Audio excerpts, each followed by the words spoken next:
प्यारे बच्चों, welcome to my channel Verma study 2020 बुकलाना। मैं यूपी बोर्ड के क्लास 12th के छात्र छात्राओं के लिए इकोनॉमिक सब्जेक्ट को हिंदी माध्यम से मैं फुल कोर्स कराऊंगा।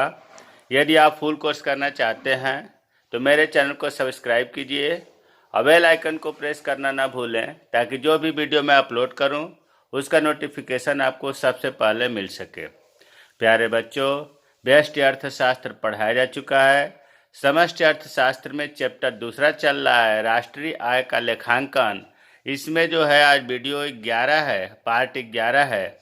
जैसा कि चैप्टर बड़ा है और अच्छे से अगर पढ़ना है तो वीडियो की संख्या तो ज़्यादा होगी ही, इसलिए आज बना है राष्ट्रीय आय की गणना करने के सभी सूत्र। हमने ये सोचा राष्ट्रीय आय में ढेर सारे सूत्र हैं, क्यों न इसको एक जगह बता दिया जाए, ताकि आप लोगों को अगर राष्ट्रीय आय से संबंधित अगर न्यूमेरिकल हल करना हो तो सूत्र एक जगह रहेगा तो याद भी होगा, उससे हेल्प लेकर हल भी कर लेंगे। इसलिए मैंने प्रयास किया कि सभी सूत्र को एक जगह इकट्ठे करके बता दिया जाए।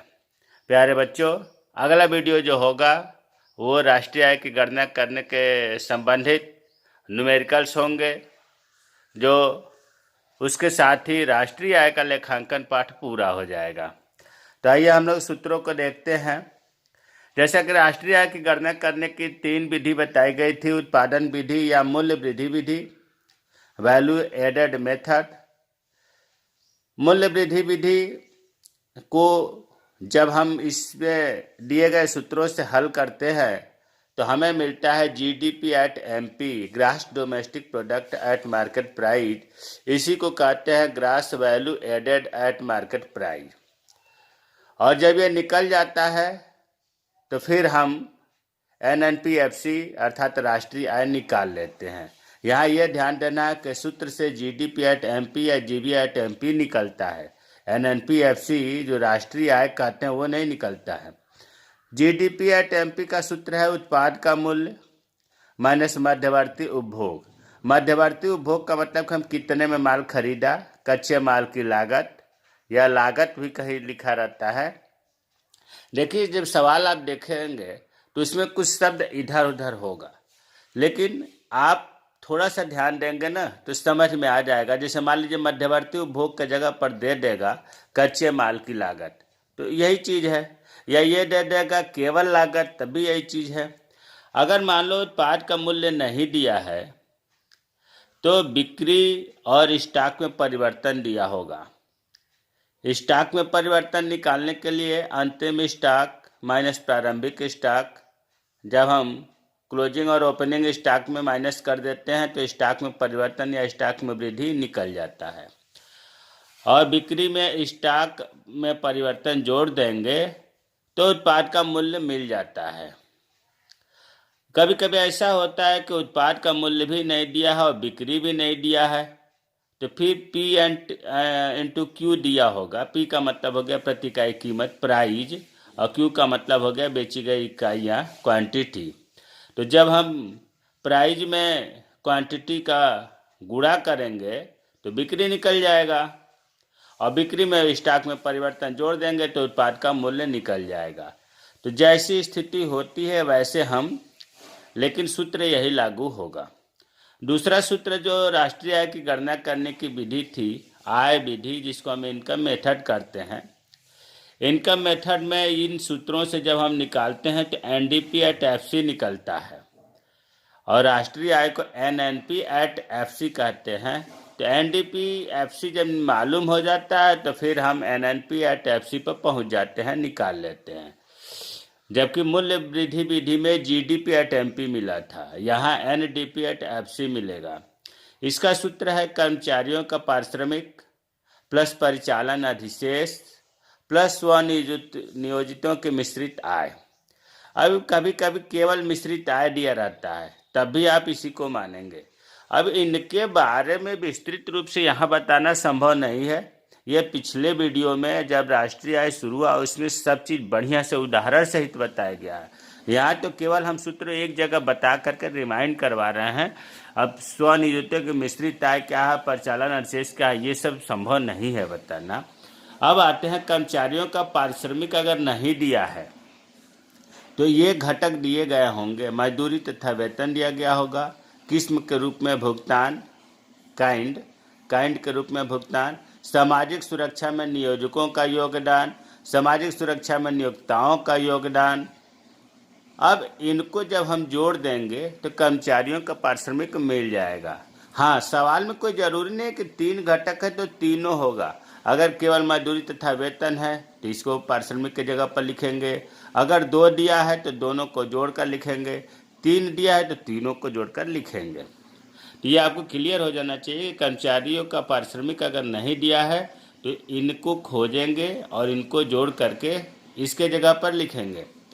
परिचालन अधिशेष अगर नहीं दिया है सवाल में तो फिर इसके जो घटक हैं, लगान है जिसको हम किराया भी कहते हैं, रॉयल्टी है, ब्याज है, लाभ है, इन चारों को जोड़ने पर परिचालन अधिशेष मालूम हो जाता है।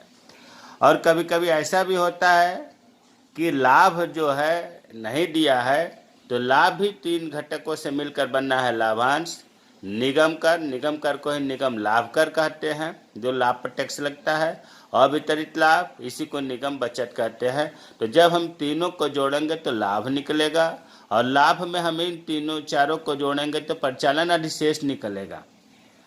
अब मान लो कि परिचालन अधिशेष में चारों नहीं दिया है, केवल लाभ दिया है तो लाभ ही लिखा जाएगा परिचालन अधिशेष पर, और अगर 2 दिया है तो दोनों को जोड़कर लिखा जाएगा। तो सूत्र से ये आपको क्लियर होना चाहिए कि अगर ये नहीं दिया है तो इन चारों को जोड़ने से ये मालूम होगा, और लाभ अगर नहीं दिया है तो इन तीनों को जोड़ने से लाभ मालूम होगा। स्वनियोजितों के मिश्रित आय, इसमें कोई घटक नहीं है। जो छोटे छोटे दुकानदार होते हैं जैसे बार्बर हो गया, हलवाई हो गया, दुकानदार हो गया, उनकी मिश्रित आय को हम स्वनियोजितों की मिश्रित आय कहते हैं। तो आय विधि का सूत्र क्लियर हो गया होगा। तीसरा है व्यय विधि, एक्सपेंडिचर मेथड, जो राष्ट्रीय आय की गणना करने की तीसरी विधि है। उससे भी जीडीपी एट एमपी मिलता है और जीडीपी एट एमपी से फिर हम एनएनपी एट एफसी निकाल लेते हैं। इसका सूत्र है निजी अंतिम उपभोग व्यय। निजी मतलब हम, अंतिम मतलब फाइनल उपभोग, जो हम फाइनली उपभोग करने में खर्च करते हैं, निजी अंतिम उपभोग हुआ जो हमारे द्वारा खर्च हुआ, और जो सरकार के द्वारा होता है उसे सरकारी अंतिम उपभोग कहते हैं। इसी में सकल घरेलू पूंजी निर्माण जोड़ेंगे जिसे हम कहते हैं कुल घरेलू निवेश भी कहते हैं। सकल घरेलू पूंजी निर्माण को ही कुल घरेलू निवेश भी कहते हैं, प्लस शुद्ध निर्यात जोड़ेंगे। 4 चीज़ों को जब जोड़ते हैं तो जीडीपी एट एमपी निकलता है व्यय विधि से। अब निजी अंतिम उपभोग व्यय में किन किन चीज़ों को व्यय जोड़ते हैं तो व्यक्ति या परिवार द्वारा किया गया व्यय जोड़ लेंगे, टिकाऊ वस्तुएं हो या गैर टिकाऊ हो या अर्ध गैर टिकाऊ हो, इनके वस्तुओं पर व्यय जोड़ लेंगे, सेवाओं पर व्यय जोड़ लेंगे, तो निजी अंतिम उपभोग व्यय मिल जाता है। अगर निजी अंतिम उपभोग व्यय नहीं दिया है तो ये दिया होगा, इनमें 1 दिया हो, 2 दिया हो, 3 दिया हो, इन तीनों, अगर 3 है तो तीनों को जोड़ करके ये निकाल लेंगे। सरकारी अंतिम उपभोग जो सरकार द्वारा उपभोग व्यय किया गया है उसे यहाँ लिखेंगे। अब सकल घरेलू पूंजी निर्माण जिसको हम कुल घरेलू निवेश भी कहते हैं, ये बहुत महत्वपूर्ण है। अगर देखो ये नहीं दिया है सकल घरेलू पूंजी निर्माण को हम निवेश भी कह सकता है, सकल घरेलू निवेश। तो इसमें जो है अगर नहीं दिया है तो 2 चीज़ दिया होगा, इन दोनों को जोड़ लेंगे तो सकल घरेलू पूंजी निर्माण निकल जाएगा। वो 2 चीज़ क्या होगा, सकल घरेलू अस्थायी पूंजी निर्माण, कुल घरेलू अचल निवेश, इसे कहते हैं। देखो इसमें स्थायी नहीं है, इसमें अस्थायी है, इतने ही अंतर है। तो सकल घरेलू स्थायी पूंजी निर्माण को हम कुल घरेलू अचल निवेश भी कहते हैं। और स्टॉक में परिवर्तन, अंतिम स्टॉक में से प्रारंभिक स्टॉक निकाल देंगे तो स्टॉक में परिवर्तन आ जाएगा। इन दोनों को जब जोड़ेंगे तो ये चीज़ निकल जाएगा सकल घरेलू पूंजी निर्माण। और अगर सकल घरेलू स्थायी पूंजी निर्माण नहीं दिया है तो फिर इनमें दिया होगा, जितने दिया होगा 1 2 3 4, अगर 4 दिया है तो चारों जोड़ेंगे तो ये निकलेगा क्या क्या, व्यवसायिक स्थायी निवेश। अब देखो ये सकल है, तो इनके आगे सकल लिखे तो कंफ्यूजन मत होइएगा। सकल व्यवसायिक स्थायी निवेश, सकल गृह निर्माण में निवेश, सकल माल के भंडारों में निवेश, सकल सार्वजनिक निवेश, सार्वजनिक मतलब सरकारी, सकल सार्वजनिक निवेश।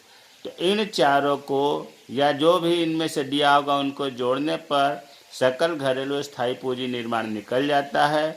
और इसमें जब हम स्टॉक में परिवर्तन जोड़ते हैं तब हमारा सकल घरेलू पूंजी निर्माण निकलता है। और इसमें शुद्ध निर्यात आ गया। शुद्ध निर्यात एक्स माइनस एम, एक्स का मतलब हो गया एक्सपोर्ट, एम का मतलब हो गया इम्पोर्ट। निर्यात में से आयात जब हम घटा देते हैं तो शुद्ध निर्यात निकल जाता है। तो राष्ट्रीय आय की गणना करने की जो 3 विधियाँ थी वो बता दिया गया। अब देखिए राष्ट्रीय आय में निजी आय खूब पूछा जाता है, प्राइवेट इनकम। निजी आय के 3 सूत्र है। निजी आय के 3 सूत्र है। पहला सूत्र है निजी आय बराबर निजी क्षेत्र को शुद्ध घरेलू उत्पाद से प्राप्त आय। निजी, देखिए आय जो है 2 सेक्टर से आती है, निजी और सरकारी। तो यहाँ निजी की बात हो रही है। निजी क्षेत्र से जो शुद्ध घरेलू उत्पाद से प्राप्त आय है उसमें विदेशों से प्राप्त शुद्ध साधन है जिसे हम NFIA कहते हैं। NFIA में इसका हिंट है कि से माइनस को, मतलब विदेशों से प्राप्त साधन आय में से विदेशों को दी गई आय को घटा लेते हैं तो ये शुद्ध मिलता है, विदेशों से प्राप्त शुद्ध साधन आय। इसीलिए हमने यहाँ शार्ट में लिख दिया NFIA बराबर से माइनस को, विदेशों से माइनस विदेशों को।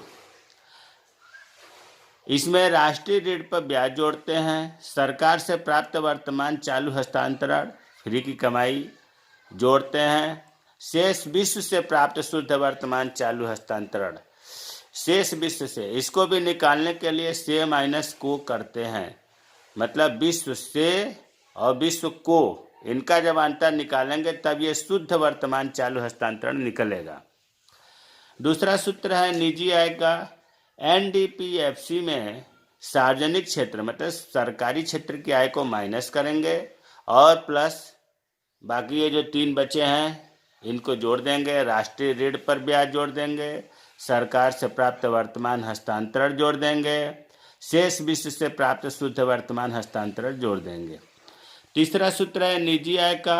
वैयक्तिक आय में कॉर्पोरेट टैक्स, निगम कर जिसको निगम लाभ कर भी कहते हैं जोड़ेंगे, अवितरित लाभ जिसको हम निगम बचत भी कहते हैं जोड़ेंगे। जब इन तीनों चीज़ों को जोड़ते हैं तो निजी आय निकल जाता है। अब ये तो सवाल के ऊपर, क्वेश्चन के ऊपर निर्भर करता है कि कौन सा सूत्र लागू होगा। ऐसा नहीं है कि एक सूत्र से आप कोई भी सवाल हल कर लेंगे, जिसका आंकड़े दिए गए होंगे वही सूत्र लागू होगा। अब है अगला सूत्र वैयक्तिक आय, पर्सनल इनकम।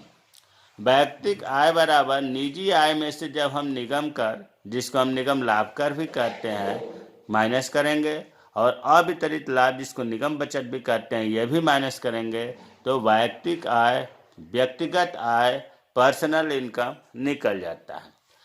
वैयक्तिक प्रयोज्य आय, personal disposable income, PDI। PDI का सूत्र है वैयक्तिक आय में से प्रत्यक्ष व्यक्ति कर जिसे प्रत्यक्ष कर भी कहते हैं और सरकारी प्रशासनिक विभागों को शुल्क एवं जुर्माने के रूप में अगर विविध प्राप्तियां हैं तो इसे भी माइनस करेंगे। एक सूत्र है PDI का कि वैयक्तिक आय में से प्रत्यक्ष कर माइनस करेंगे और अगर विविध प्राप्तियां हैं उसे भी माइनस करेंगे तो वैयक्तिक प्रयोज्य आय निकल जाएगी। दूसरा सूत्र है वैयक्तिक प्रयोज्य आय बराबर वैयक्तिक उपभोग व्यय प्लस वैयक्तिक बचत। अगर हम व्यक्तिगत उपभोग व्यय और बचत को जोड़ देंगे तो वैयक्तिक प्रयोज्य आय निकल जाएगा। इसी तरह से राष्ट्रीय प्रयोज्य आय है नेशनल डिस्पोजेबल इनकम। प्यारे बच्चों बहुत महत्वपूर्ण है राष्ट्रीय प्रयोज्य आय भी। राष्ट्रीय प्रयोज्य आय का सूत्र है जिसे हम शार्ट में NDI कहते हैं, राष्ट्रीय उपभोग व्यय प्लस राष्ट्रीय बचत। अरे वैयक्तिक में वैयक्तिक लगा था, राष्ट्रीय में इसी सूत्र के आगे राष्ट्रीय जोड़ दो, राष्ट्रीय उपभोग व्यय प्लस राष्ट्रीय बचत। दूसरा जो बहुत महत्वपूर्ण है, इसी से पूरा आगे सूत्र टिका हुआ है, वो है राष्ट्रीय प्रयोज्य आय NDI। राष्ट्रीय प्रयोज्य आय का सूत्र है राष्ट्रीय आय plus NIT net indirect tax, Hindi में बोलते हैं शुद्ध अप्रत्यक्ष कर, प्लस शेष विश्व से प्राप्त शुद्ध चालू हस्तांतरण। शेष विश्व से प्राप्त शुद्ध लगा हुआ है, इसका मतलब कि इसको निकालने के लिए हमें से माइनस को का सहारा लेना पड़ेगा। देखो यही चीज से में आएगा, बस शुद्ध नहीं आएगा, शुद्ध तो घटाने पर आ जाता है। तो शेष विश्व से, ये से हो गया प्राप्त चालू हस्तांतरण, इसका मतलब हुआ शेष विश्व को प्राप्त चालू हस्तांतरण। आगे हमने व्याख्या किया है NIT शुद्ध अप्रत्यक्ष कर बराबर होता है अप्रत्यक्ष कर में से आर्थिक सहायता सब्सिडी घटाते हैं, और शेष विश्व से प्राप्त शुद्ध चालू हस्तांतरण बराबर शेष, देखो जब शुद्ध आय निकालना हो तो शेष विश्व से प्राप्त चालू हस्तांतरण मतलब विश्व से विश्व को माइनस कर देंगे तो ये शुद्ध निकल जाएगा। अगला सूत्र है राष्ट्रीय प्रयोज्य आय दो प्रकार का होता है, शुद्ध राष्ट्रीय प्रयोज्य आय, सकल राष्ट्रीय प्रयोज्य आय। शुद्ध राष्ट्रीय प्रयोज्य आय को NNDI भी कहते हैं, नेट नेशनल डिस्पोजेबल इनकम। प्यारे बच्चों NNDI जो है इसी को हम NDI भी कहते हैं, मतलब जो आपने राष्ट्रीय प्रयोज्य आय पढ़ा और इस शुद्ध राष्ट्रीय प्रयोज्य आय, इनके सूत्र में कोई अंतर नहीं है। तो पहला सूत्र है NNDI शुद्ध राष्ट्रीय प्रयोज्य आय या NDI निकालने का, जब राष्ट्रीय प्रयोज्य आय का ही NDI कहते हैं तो इसी सूत्र को हम लिखते हैं। बस राष्ट्रीय प्रयोज्य आय का सूत्र याद कर लीजिए तो NNDI का सब निकल जाएगा। तो राष्ट्रीय आय को हमने लिख दिया NNPFC, बाकी जो करते उतार दिया, प्लस शुद्ध अप्रत्यक्ष कर प्लस शेष विश्व से प्राप्त शुद्ध चालू हस्तांतरण।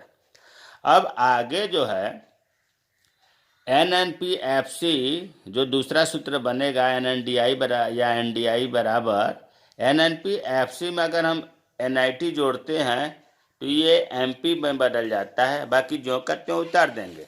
तो दूसरा सूत्र होगा NNDI या NDI बराबर NNPMP। अभी हमने बताया ना कि FC में NIT जोड़ दिया तो ये MP में चेंज हो गया, बाकी जो करते हैं उतार दिया गया, शेष विश्व से प्राप्त शुद्ध चालू हस्तांतरण।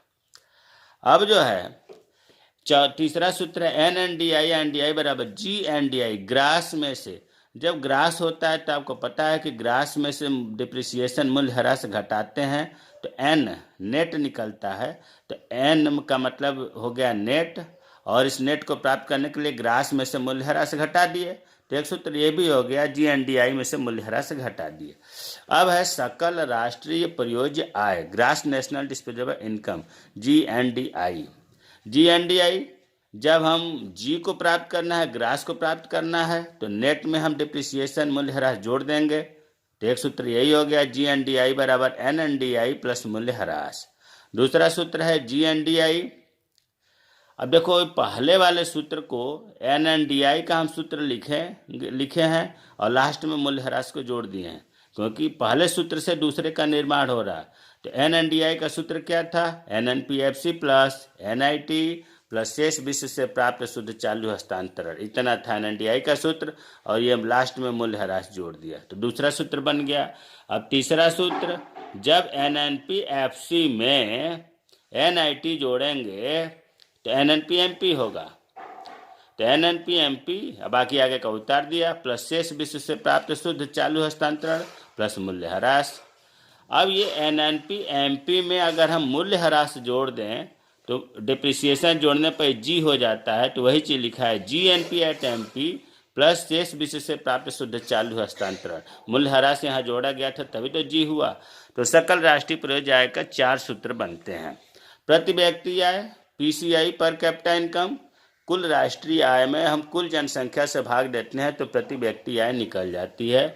उपभोग आय प्रयोज्य आय डिस्पोजेबल इनकम, उपभोग आय बराबर व्यक्तिक आय माइनस व्यक्तिक कर, उपभोग आय बराबर उपभोग प्लस बचत। वैसे ये बहुत महत्वपूर्ण नहीं है, कभी पूछा नहीं गया है। ये हमने लास्ट में थोड़ा सा हम सोचे एक बार यहाँ सब बता रहे हैं तो इसे भी बता दूँ। ग्रास और नेट में चेंजिंग करना होता है, डिप्रिसिएशन का सहयोग लेते हैं। ग्रास से जब नेट पर आते हैं तो डिप्रिसिएशन माइनस करते हैं, नेट से ग्रास पर जब जाते हैं तो डिप्रिसिएशन प्लस करते हैं। डोमेस्टिक एंड नेशनल में चेंजिंग होगा तो NFIA का प्रयोग करते हैं। NFIA का फुल फॉर्म है net factor income from abroad, Hindi में हो गया विदेशों से प्राप्त शुद्ध साधन आय। जब हम डोमेस्टिक से नेशनल पर आते हैं तो डोमेस्टिक में NFIA जोड़ते हैं, और नेशनल से डोमेस्टिक में जब जाते हैं तो नेशनल में से NFIA घटाते हैं तो डोमेस्टिक मिलता है। NIT MPFC में जब चेंजिंग होती है तो NIT का सहारा लेना पड़ता है। नेट इनडायरेक्ट टैक्स हिंदी में होता है शुद्ध अप्रत्यक्ष कर। जब हम MP से मार्केट प्राइस से फैक्टर कास्ट पर जाते हैं तो MP में से NIT माइनस करते हैं, और फैक्टर कास्ट से MP पर जब जाते हैं तो फैक्टर कास्ट में NIT जोड़ते हैं। तो प्यारे बच्चों, हमने पूरे नेशनल इनकम का सूत्र एक जगह आपको बता दिया। अब आगे जो न्यूमेरिकल हल करना है तो एक जगह आपको रहेगा तो आसानी से आपको सूत्र मिल जाएगा। इनके बारे में विस्तृत जानकारी के लिए तो आपको पिछले वीडियो देखना ही पड़ेगा, क्योंकि देखिए स्किप करने से, कूद कूद के वीडियो पढ़ने से जल्दी तो आप ख़त्म कर लेंगे, लेकिन जो समझने का तारतम्य है वो चीज़ नहीं हो पाएगा, और जो चीज़ आप समझेंगे नहीं वो भूल जाता है। याद की हुई चीज़ें देर तक नहीं रुकती हैं, भूल जाता है आदमी, और जो समझता है आदमी वो चीज़ नहीं भूलती है। तो हमने पूरा प्रयास किया है कि नेशनल इनकम आपको बढ़िया से बताया जाए। अगले वीडियो में न्यूमेरिकल बताया जाएगा। मेरे चैनल को सब्सक्राइब कीजिए। कोई चीज़ समझ में नहीं आया है, डाउट है तो कमेंट बॉक्स में कमेंट करें, मैं रिप्लाई करूँगा। जय हिंद, जय भारत।